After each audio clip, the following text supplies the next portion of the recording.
Epístola de Paulo aos Gálatas, capítulo 6, verso 1. Amém, igreja? Sempre tem uma Bíblia que não tem o livro, né? Aquela coisa que a gente abre, tem isso.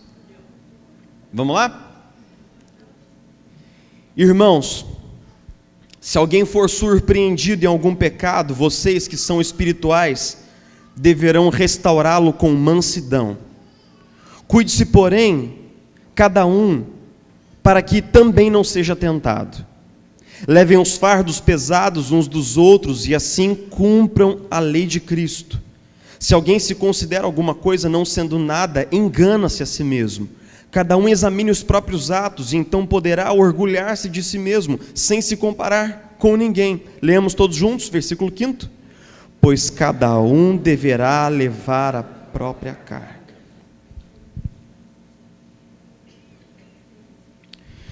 Jesus, a gente se reúne aqui agora aos seus pés. Nessa hora nós queremos ser como Maria. Nós queremos deixar, Jesus, a Marta que existe em cada um de nós, agitada, ansiosa, sempre correndo com muitas coisas. Nós queremos fazer com que ela se acalme. E nós queremos estar aos seus pés, Jesus, olhando nos seus olhos, encantados com o teu ensino. Nós queremos ouvir, Espírito Santo, a tua palavra que vem da tua boca. Nos acalma, Jesus. Põe um bálsamo nas nossas feridas que doem por hora. Traz aquela água fresca, nos dessedenta a garganta. Nos acalma. Nos encontra nesse lugar que é a tua sagrada escritura, e que nós não apenas leiamos a tua sagrada palavra, mas que agora ela nos leia também, que ela nos leia, diga como estamos, diga quem somos, que ela possa lançar luz sobre nós agora também. Nós pedimos assim, com o coração enternecido, no nome de Jesus, amém.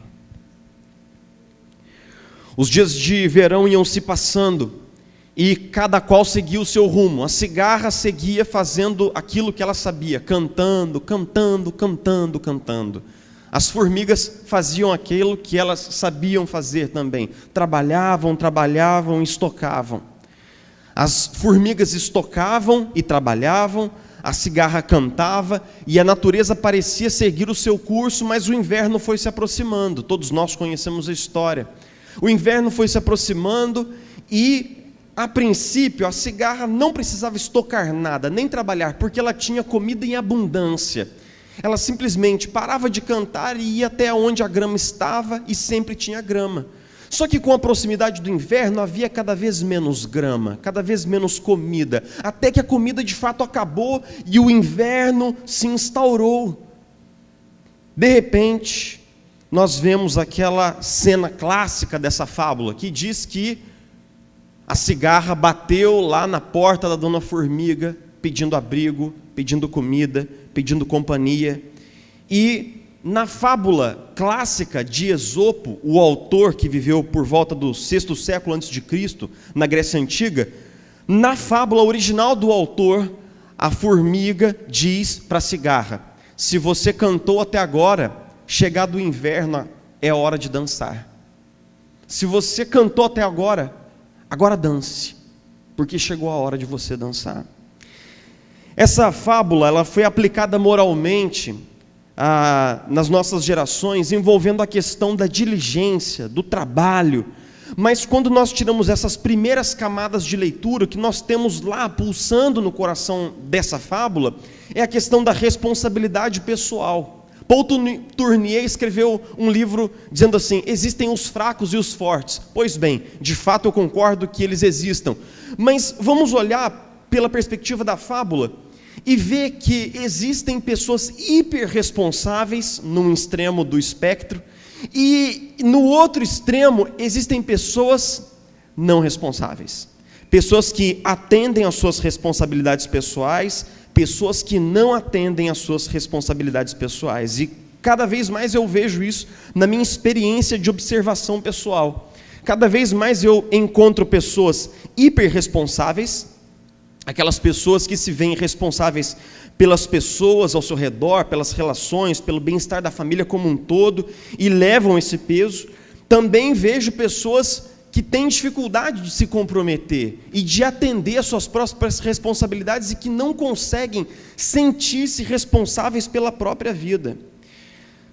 Como você e eu sabemos, o que faz distinção entre remédio e veneno é uma questão de dose.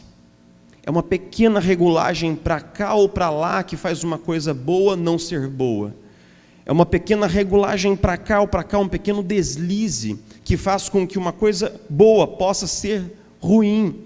A gente está mais ou menos no ano 50 depois de Cristo. Paulo, 2 anos antes, havia passado por essa ampla teia de cidades chamada região da Galácia, que não é uma cidade apenas, mas é toda uma região encampando um longo círculo de cidades enfocadas no comércio e de cultura tradicionalmente grega. Paulo passou por ali alguns anos antes, pregou o evangelho em diversas sinagogas e então instaurou-se essa comunidade cristã na Galácia, os Gálatas. Contudo, depois de pregar um tempo ali, fazer discípulos e estabelecer líderes locais, Paulo seguiu para a sua próxima viagem missionária. E o que aconteceu, nós somos informados pela epístola de Paulo aos Gálatas. Por quê? Porque vieram falsos mestres de Jerusalém, que tinham uma ideia de que apenas Cristo não é o bastante para a salvação. Apenas Cristo. Veja bem, o papo deles era assim: cara, não é muito esquisito você só receber uma salvação de graça e pela graça sem fazer nada? Ninguém nunca ouviu falar num trem desse, cara. Você não acha esquisito que esse tal Paulo saia por aí pregando que Deus abraça e admite pessoas só pela graça? Então eles pregavam que as pessoas tinham que fazer 3 coisas. Eles tinham que se circuncidar, eles, gentios, não podiam comer comidas ditas impuras, como a carne de porco e outras, por exemplo, e guardar o sábado. A dieta judaica, a circuncisão judaica e o sábado judaico compunham o coração da pregação dos judaizantes. Esses caras que pregavam que Cristo sozinho não era o bastante. A gente tinha que dar uma empurradinha na obra da salvação, a gente tinha que dar uma ajudinha para aquilo que Cristo estava fazendo. É por isso que quando Lutero iniciou a reforma e todo o movimento reformado, um dos textos cruciais para a reforma foi a epístola de Paulo aos Gálatas. Por quê? Porque basicamente o que Paulo está dizendo aos Gálatas é: toda vez que você tenta adicionar alguma coisa à obra salvadora de Cristo, você está de fato diminuindo essa obra. Ou você deixa Cristo trabalhar sozinho na cruz do Calvário por você, ou quando eu e você tentamos emendar a obra de Cristo, quando nós tentamos somar alguma coisa e dizer assim: não, Jesus, olha, eu sei que assim, você veio e morreu no meu lugar, mas eu vou dar minha contribuição para a minha própria salvação, eu vou guardar o sábado, eu vou fazer tal coisa. Aí Paulo nos ensina que toda adição à obra de salvação é na verdade uma subtração. Que tudo que nós fazemos com o intuito de salvarmos a nós mesmos é, na verdade, uma falta de confiança na graça salvadora de Cristo. Então a gente não deve fazer coisas? É óbvio que deve, mas não para sermos salvos, e sim porque nós fomos salvos. As boas obras na vida cristã não são a causa da salvação, jamais o foram, mas são um resultado de alguém que está em Cristo, está enraizado em Cristo, e não deseja outra coisa senão viver para Cristo. Quando Paulo começa então a explicar o teor central do Evangelho, ele chega no final do Evangelho e começa a abordar uma coisa que havia acontecido dentro da igreja. O quê? Como as pessoas estavam tendo opiniões teológicas diferentes, elas estavam brigando há muito tempo, e mordendo umas às outras, atacando umas às outras. Eu sou de Paulo, eu não sou de Paulo, Paulo é impostor, não, Paulo é apóstolo. E aí no capítulo 6, ele começa a dizer como uma comunidade que abraçou o Evangelho vive. E ele diz 2 coisas no mesmo contexto, que parecem muito contraditórias. Inclusive um irmão da comunidade leu um dos devocionais que a gente fez essa semana, que a gente enviou para todos vocês. Aí ele me mandou um feedback no Zap falando assim: olha, Jefferson, eu achei aquele texto de Paulo lá meio esquisito, porque uma hora ele fala uma coisa, outra hora ele fala outra coisa. Então eu prometi para ele que eu ia respondê-lo aqui e agora, e eu espero de fato respondê-lo. Então vamos lá. Paulo começa dizendo que o amor na comunidade deve levar a um cuidado uns aos outros. Versículo 6, versículo 1. Então a gente tem que apoiar uns aos outros, e se alguém cair em pecado, que a gente possa gentilmente restaurar esse irmão. E aí ele expressa essa declaração monumental no versículo 2. Levem as cargas uns dos outros, e assim nós cumpriremos as leis de Cristo. Só que logo adiante no versículo 4 e no versículo 5, ele fala assim: porque cada um levará a sua própria carga. Aí a gente fala assim: poxa vida, né? Acho que Paulo trabalhava tanto fazendo tendas, com tantas horas com a cuca, né? Ardendo debaixo do sol, que ele cometeu um breve equívoco, né? Porque Paulo, ou é para dividir ou é para eu levar?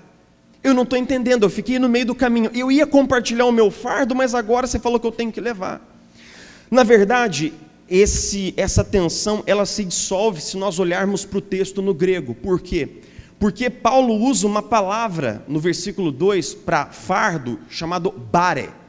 Bare é uma saca de café, é um saco de milho daqueles 60 quilos.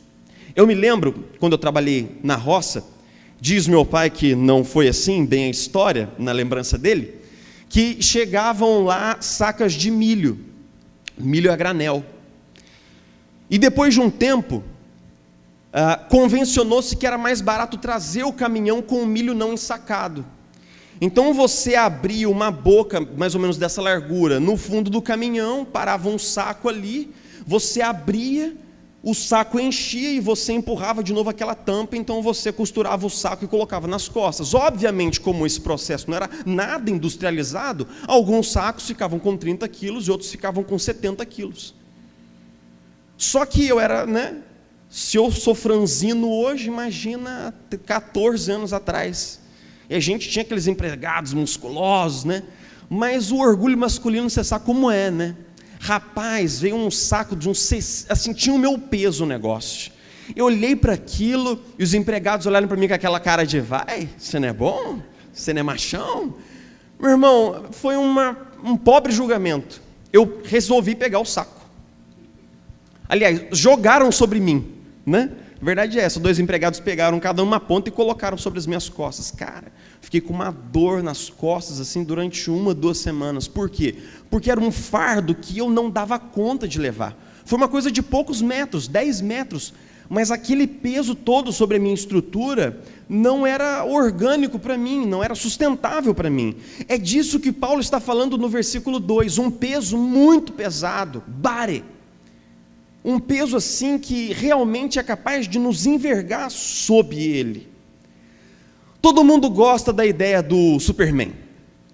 Quem, quando criança, já não se imaginou tão bonito como o Superman, tão forte como o Superman, com aquela visão de raio-x? Nós gostamos dessa ideia de uma pessoa com poderes ilimitados, com as capacidades fantásticas do super-homem. Só que veja bem, o super-homem, ele vive um drama. Por quê? Porque ele tem tantos poderes, ele tem muitos deveres. Se a gente se lembrar da história fantástica, né, do Homem-Aranha, né, com aquela frase do tio Ben, que diz: com grandes poderes vem grandes responsabilidades, na versão de Cid Moreira, né? Embora seja um super-homem, a tarefa de cuidar de todo mundo é pesada, até para o super-homem. O que isso quer dizer?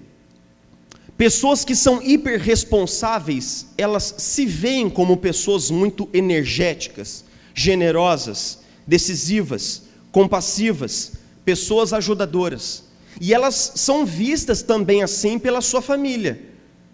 Geralmente as pessoas no entorno olham para elas e dizem: você é uma pessoa energética, talentosa, inteligente, decisiva, generosa. Basicamente a mensagem é que se Deus me deu tantos dons, eu tenho que ajudar, eu não posso dizer não. Basicamente a ideia é que se uma pessoa tão dotada de energia, a nossa função é ajudar. Então essas pessoas aos poucos são vistas pela família, pelos colegas no trabalho e pela comunidade cristã como pessoas que são pau para toda obra. Eles estão ali para nos salvar das enrascadas. Eles são decisivos, eles são aquelas pessoas a quem as pessoas recorrem. Elas são vistas por si mesmos como pessoas que têm a obrigação de ajudar e são vistas pelos outros como pessoas que devem ajudar. É engraçado que num livro do Kevin Leman, que é um cara que tem uma escrita simples, mas que tem um arcabouço acadêmico muito profundo, um livro dele intitulado Mais Velho do Meio ou Caçula, que é um livro que eu recomendo para todo mundo que passa no meu gabinete, porque ele defende a tese energicamente de que a ordem de nascimento tem um impacto profundamente simbólico na formação do caráter das pessoas dentro da família. E ele começa a dizer que muitos filhos mais velhos são geralmente hiperresponsáveis. São aqueles filhos que cuidam dos outros, se sentem responsáveis pelos outros, defendem um caçula na escola. E essa ideia de que eles são responsáveis por todos à sua volta, eles levam pela vida fora. Nem sempre o primogênito herda esse traço, mas geralmente a família escolhe alguém para esse papel, hiperresponsável. Qual é o problema? Qual é o problema no curso dos anos? Nós nos tornamos pessoas que não aprenderam a pedir ajuda. E as pessoas no nosso entorno nunca pensam que nós precisamos de ajuda. O olhar que as pessoas têm para os hiperresponsáveis é que eles não precisam de ajuda, eles estão sempre bem.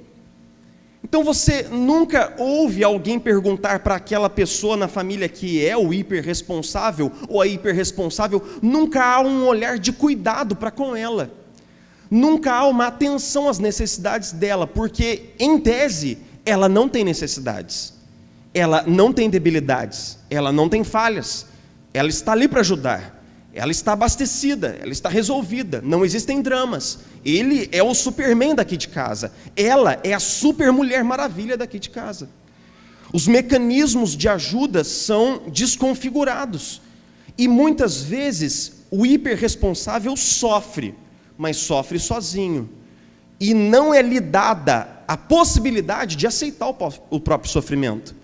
Não é lhe dada a possibilidade de aceitar suas limitações, porque de alguma maneira todos têm expectativas altas a respeito dessa pessoa.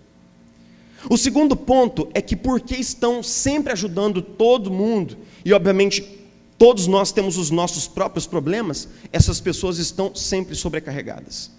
Sobrecarregadas no tempo, na energia e emocionalmente, e quem sabe até financeiramente. Por quê?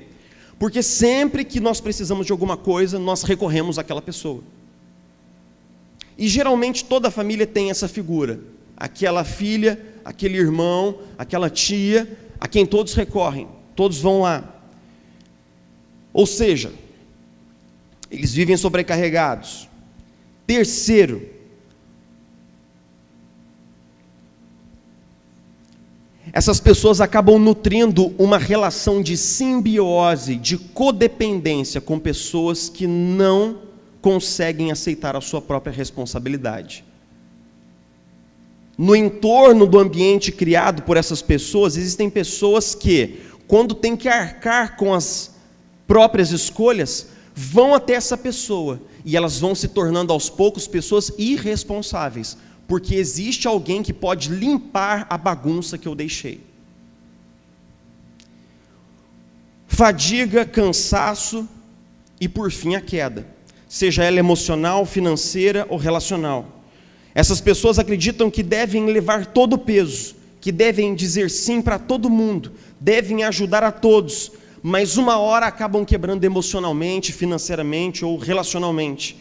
O comando de Paulo, ele é uma voz muito importante para essas pessoas quando ele diz: levem as cargas pesadas uns dos outros, compartilhem o fardo. Paulo está chamando os hiperresponsáveis a aceitar as suas limitações humanas, a aceitar o fato de que não tem como ajudar todo mundo, de que alguma hora eles terão de dizer não para salvar a própria pele e não morrer debaixo do piano. Paulo está dizendo para os hiperresponsáveis: cara, você não é o salvador da sua família, Você não é o salvador dos seus filhos, você não pode fazer isso. Você não consegue fazer o trabalho de Deus. Esse trabalho é pesado para você, se abstenha desse trabalho, retire-se dessa função. Ou então morra tentando levá-la a cabo. Paulo está dizendo que existem pesos que são grandes demais e que nós devemos compartilhar. Cara, eu levei muito tempo para aprender a dizer: eu não estou bem. Eu não estou bem, cara. Eu levei muito tempo para chegar para minha esposa e falar: pô, Isabela, eu estou mal, cara, me ajuda. Porque o que me foi passado é que eu não tinha o direito de estar mal, nunca. Eu tenho que estar bem, tenho que estar pronto, eu tenho que estar com a coluna ereta, eu tenho que ter respostas. Eu não posso dizer não sei, eu sou o pastor da igreja. Eu não posso dizer eu não sei o que significa esse texto, eu sou o pastor da igreja. Eu não posso falhar, eu sou o líder de uma comunidade, eu não posso errar. E com isso eu me desumanizei. E quando a gente se desumaniza, nada do que vem na sequência é bom. Nada. Nada. Deus tem um processo comigo. Há 20 anos, Ele fala para mim: cara, você tem que aprender a ser filho. Só isso. O dia que isso entrar na sua cabeça e no seu coração, a gente vai chegar onde a gente tem que chegar. Querido, aplique o Evangelho de Jesus Cristo no seu coração. Aplique o Evangelho de Jesus Cristo no meu coração. Me lembre que eu sou crente, mas sou gente. Se lembre que você é crente, mas você é gente. Se lembre. Nos lembremos todos. Às vezes a gente geme debaixo de um peso enorme. A gente leva esse sofrimento e nós achamos que esse sofrimento a vida nos impôs, mas ele é autoimposto. A pior prisão emocional é aquela em que você é o carcereiro. Só você tem a chave. Você é o prisioneiro e você é o carcereiro.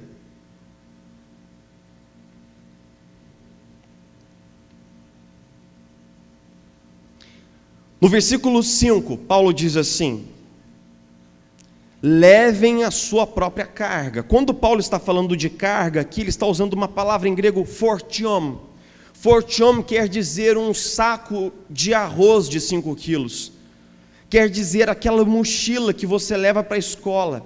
É uma carga, tem um peso, mas é uma carga adequada. Ela é sua e não é de ninguém. Ela é minha e não é de ninguém. Imagine que eu estou indo com você, nós dois juntos para a escola. Eu tenho a minha mochila, você tem a sua mochila. De repente eu viro e falo: cara, tá meio pesado isso aqui, não tem como você levar a minha? Por que essa atitude seria injusta? Porque a pessoa está levando a mochila dela, e eu estou levando a minha, e na vida é assim. Existem responsabilidades que são minhas e que não são suas. Não tem como um dia eu bater na porta da sua casa e falar: deixa eu te falar uma coisa, eu tive um problema com meu filho lá em casa e tal, assim, tem como, sei lá, e dar uma disciplinada nele, assim, dar uma educada nele, assim, tal. O que você vai falar para mim? Falou: pastor, leva mal não, mas assim, é seu filho, né, mano? Você não pode entregar para os outros uma coisa que Deus já entregou para você. É como se eu estivesse terceirizando aquilo que Deus me chamou para fazer, e que Ele só chamou a mim, porque o meu filho terá vários professores e muitos amigos, mas pai é um cargo que Deus deu a mim, e a ninguém mais. Eu tenho que levar. Às vezes se torna pesado, mas é uma responsabilidade minha. O que Paulo está dizendo aqui? Ele está desarmando simultaneamente 2 mecanismos perversos que acontecem nas relações. Ele está desarmando um mecanismo do super-homem e ao mesmo tempo está chamando algumas pessoas na igreja que não estavam ocupando o seu lugar de fato para se responsabilizarem por aquilo que era delas e que não podia ser terceirizado para ninguém. Paulo está chamando a cigarra ao compromisso. Se hiperresponsabilidade é um extremo, irresponsabilidade é o outro. É alguém que deveria, mas não toma a rédea da própria vida, não arca com a consequência das próprias escolhas, não se sente responsável por si mesmo e acredita que é a responsabilidade dos outros fazer a vida dela funcionar. De alguma maneira, todos nós conhecemos alguém assim. Quando a gente faz trabalho em faculdade na faculdade em equipe, não tem um cara que é sempre um morcego? Tem, velho. Tem aquele cara que, assim, ele não se toca. Ninguém deu uma dose de Simancol para o humano, entendeu? Tipo, aí no trabalho sempre tem aquela pessoa que tem uma boa desculpa para chegar 3 horas depois. E 5 horas antes ele está saindo porque ele tem... Tipo assim, cara, ele não faz o dele. Obviamente porque ele não faz o dele, quem tem que fazer? Você. Você tem que fazer um trabalho que não é seu. E eu tenho que fazer um trabalho que não é meu. Porque alguém não fez a sua parte do bolo. Alguém não comeu a sua parte da torta. A gente vive com pessoas assim, mas a gente não se pega sabendo que muitas vezes essas pessoas existem porque tem alguém que cobre. Essas pessoas seguem assim porque tem sempre alguém que cobre. Alexander Brown, num livro chamado Personal Responsibility, ele diz que até no campo do Estado isso é complicado. Por quê? Porque existem pessoas que acreditam que é função do Estado prestar serviços para pessoas que não cuidaram da própria saúde, que abraçaram estilos de vida que prejudicaram a própria saúde. Essas pessoas não foram responsáveis com a própria saúde, mas acreditam que é responsabilidade do Estado agora cuidar delas. O que eu quero dizer aqui? Quero dizer que existe sim uma série de pessoas que acreditam que, cara, eles terceirizam a vida. Eu, como pastor, já recebi muitas terceirizações. Eu já contei aqui do púlpito, né, uma história de uma irmã que chegou lá um dia, lá em Itajubá, cara. Quando eu lembro isso, eu sinto até o rosto queimar. Ela chegou no final do culto, a gente estava fazendo uma série de sermões sobre família. Ela sentou comigo e falou assim: pastor, eu tô noiva de um cara, tal, não sei o que, parará e tal, contou mais ou menos a história. Aí eu ouvindo, né, ativamente aquilo, tentando entrar no lugar dela e entender o que estava rolando. Aí ela disparou, pelo final ela disparou. Falou assim: é o seguinte, eu queria saber, eu devo casar com ele ou não? Aí tipo, eu achei que eu estava com o ouvido entupido, que eu tinha batido a cabeça na descida do púlpito, eu achei que alguma coisa estava fora do lugar. Eu falei assim: bom, quem sabe eu estou delirando. Eu falei assim: filha, eu não entendi sua pergunta. Não, pastor, eu queria saber assim, né, o senhor como homem de Deus, se eu devo casar com ele. Aí tipo assim, domingo à noite, né, você já está com as costas doendo, pé doendo, você já cumprimentou 500 membros na porta da igreja e tal. Aí tipo assim, né, assim, eu já não estava no meu ponto mais paciencioso, se é que isso existe. Aí eu falei assim: eu não estou entendendo, quem vai casar é você, não eu. Eu não sou nem a noiva, nem o noivo, então não estou entendendo essa consulta. Eu também não vou fazer seu casamento, então eu não estou entendendo, filha. Não, porque a gente tem que se submeter à autoridade e tal, não sei o quê. Mandou um caô gospel em mim. Eu falei: não, filha, não. Ó, para lá. Aqui não tem dessas bobagens, não. Não sei se tem de onde você está vindo, mas aqui pastor não é casamenteiro, não. Outra coisa, quando você casar, esse voto é seu, e você vai ter que sustentar ele. Então o problema é seu, não é meu. Assim como eu nunca vou bater na sua porta para reclamar do meu casamento, porque eu decidi casar e o meu casamento é problema meu. Meu irmão, eu não sei porquê, Deus nunca me revelou, mas ela nunca mais voltou na igreja. Até hoje eu estou pensando sobre isso, orando: Deus, por que aquela pessoa não voltou mais na nossa comunidade? Né? Queridos, nós temos responsabilidades na nossa família. O seu filho terá muitos amigos, muitos professores, mas pai, ele só terá você. Mãe, ele só terá você. Nós temos responsabilidades diante das nossas profissões. As pessoas que nos contrataram, votaram, pactuaram conosco uma carga de trabalho, um nível de qualidade para o nosso trabalho. Chegar no horário e fazer o nosso trabalho é abraçar a nossa responsabilidade. Nós temos responsabilidade diante de nossa comunidade cristã. Quando você se tornou membro dessa igreja, você pactuou aqui diante de toda a comunidade, sustentar a sua comunidade em oração, em serviço, com seus dons e com seus recursos. quando você não ocupa o seu lugar na comunidade, quando você não coloca os seus dons para o serviço do reino, alguma coisa fica perdida. Outros têm que fazer esse trabalho que Deus colocou sobre você, e então uma liderança inteira fica desgastada e, digamos assim, fica prematuramente desgastada. Nós temos responsabilidade diante de Deus, sim. Sim, nós temos.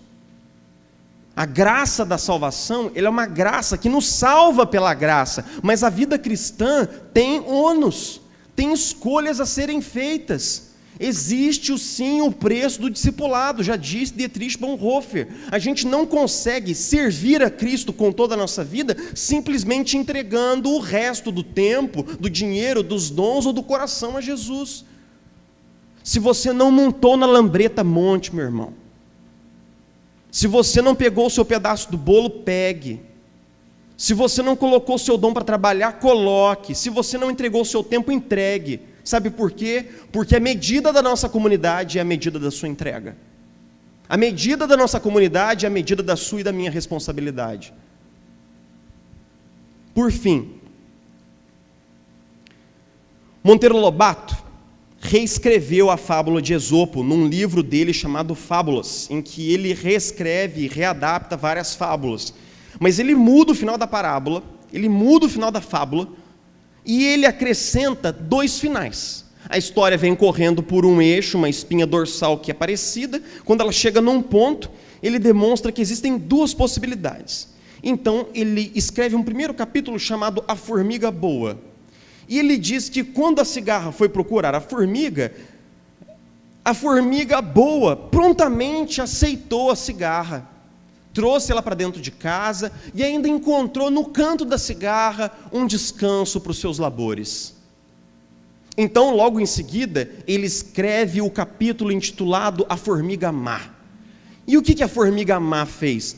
Ela se recusou a compartilhar a sua comida com a cigarra, ela disse não, trancou a porta e a cigarra, em última instância, morreu no frio. O que a fábula de Monteiro Lobato quer dizer para a gente? Quer dizer que toda vez que eu e você colocamos a pessoa num lugar de responsabilidade, nós somos pessoas más. Se alguém faz uma bagunça e leva aquilo até você e você fala assim, olha, deixa eu te explicar uma coisa, tornar-se adulto é poder fazer as próprias escolhas e ter o dever de pagar por elas, sejam elas boas ou ruins. Então o problema é seu, vai e resolve. Toda vez que nós fazemos isso, nós somos uma pessoa má, porque nós não estendemos a mão, nós não fomos compassivos. Só que nós não vemos que o outro lado dessa história é que nós estamos montando um perverso mecanismo de infantilização. De infantilização. Nós não estamos convocando as pessoas a serem o que elas podem ser.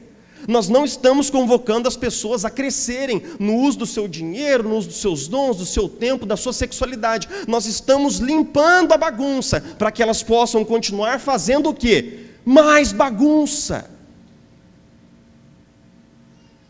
O amor cristão não aleija.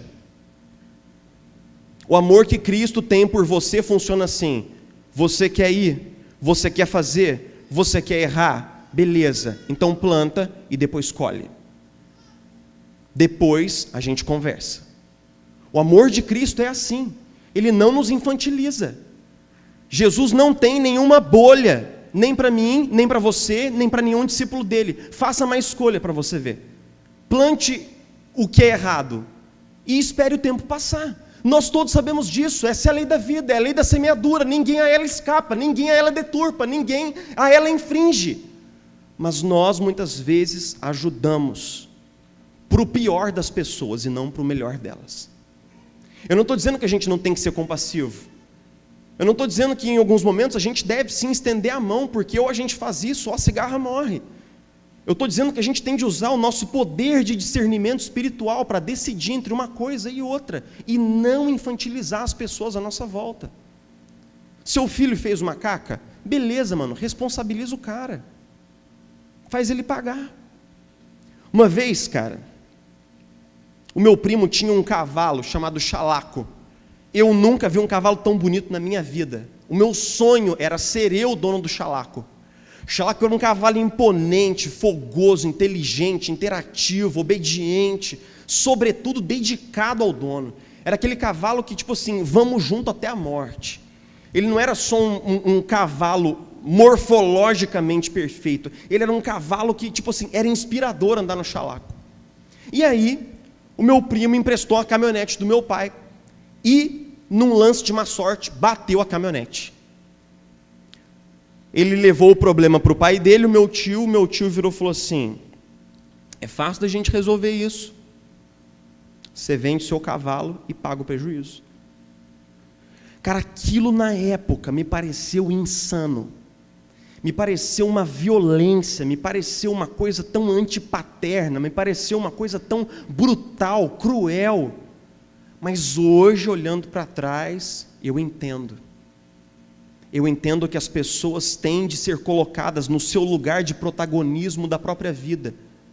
E isso, às vezes, acontece sob dura pena. Isso, às vezes, acontece com um tanto de gemido e dor. Mas tende a acontecer. Eu tenho que me responsabilizar pela minha vida. Você tem que se responsabilizar pela sua vida. Porque no final do dia, é o que você planta que você colhe. No final do dia, são as suas escolhas que determinam a sua vida. E eu não posso fazer nada a respeito. Ninguém pode. Viver como uma pessoa hiperresponsável é um fardo pesado. Eu digo isso de cadeira. Por muitos anos eu achei que a salvação da minha família, a salvação dos meus pais, o bem-estar do casamento dos meus pais e o futuro dos meus irmãos era uma tarefa minha. Eu tinha que fazer isso. Mas ser uma pessoa irresponsável também é um fardo difícil de se carregar. Por quê? Porque muitas vezes as pessoas querem mudar e não encontram um caminho. Muitas vezes é difícil a gente viver de uma maneira diferente. É difícil mudar. A boa notícia é que Cristo tem um convite para mim e para você. Cristo tem um convite para você e para mim. Não importa se você é cigarra, não importa se você é formiga, não importa. Cristo tem um convite para nós. Tem um convite para que nós, hiperresponsáveis, permitamos que Ele seja o nosso Salvador. Para que a gente entregue esse fardo pesado aos pés da cruz e deixe lá. E saia agora com o jugo que Ele dá. Nós, irresponsáveis, somos chamados a sermos discípulos de Cristo e a levarmos sobre nós a nossa cruz. Ou seja, cara, monta na lambreta, vem comigo, vamos junto. Jesus é o Salvador, meu e seu. Em Jesus existe um guarda-chuva tão grande que debaixo desse guarda-chuva se reconciliam a um só tempo, a cigarra e a formiga que existe em cada um de nós. Amém? Vamos orar juntos?